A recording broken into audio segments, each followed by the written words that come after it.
గణపురంలో ఎమ్మెల్యేని గెలిపించడం, తర్వాత నాకు ఇన్ఛార్జ్ ఇచ్చిన జనగాం ఎమ్మెల్యేని గెలిపించడం, అవిభక్త వరంగల్ జిల్లాలో 12 స్థానాలు ఉంటే 2 నియోజకవర్గాలు నేను ప్రాతినిధ్యం వహించిన గెలవడం అనేది ప్రజలందరూ గుర్తించిండ్రు. అయినా కూడా ఎలక్షన్లు అయిపోయిన కాడ నుండి నేటి వరకు ఎలాంటి పిలుపు రాలేదు, పార్టీ నుండి ఎలాంటి అప్రిసియేషన్ లేదు, ఎలాంటి గుర్తింపు లేదు. గుర్తింపు విషయంలో చేసిన పనితనానికి మరి అది పరాకాష్ట అవుతుంది, అట్లా కాలే.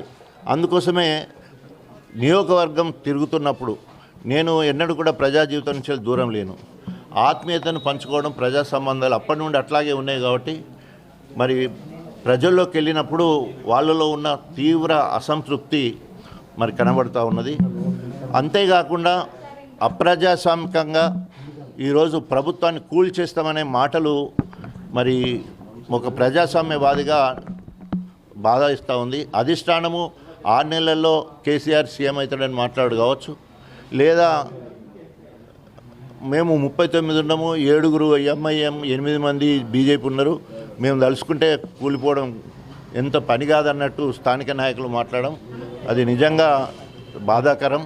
అయినా కూడా ఇన్ని రోజులు చూసుకుంటూ వచ్చినాం, కానీ ప్రజల్లోకి వెళ్ళినప్పుడు తీవ్ర వ్యతిరేకత కనిపిస్తుంది. కాబట్టి త్వరలోనే నా అనుచర వర్గము, అదేవిధంగా దళిత నాయకులు, నేను రాష్ట్రంలో అనేక సందర్భాల్లో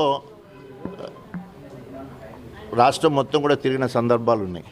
ముందుగా ఎంఆర్పిఎస్ కన్వీనర్గా తెలంగాణ మొత్తం తిరిగాను.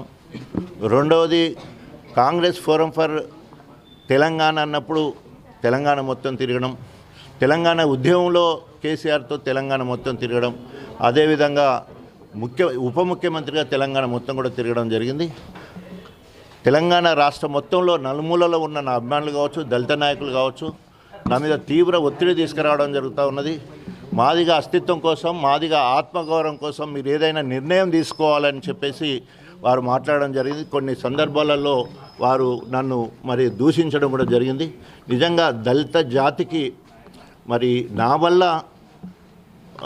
ఆత్మగౌరవం కోల్పోయే పరిస్థితి రావద్దు. దానికి నేను దళితులందరికీ కూడా క్షమాపణ చెప్తున్నా.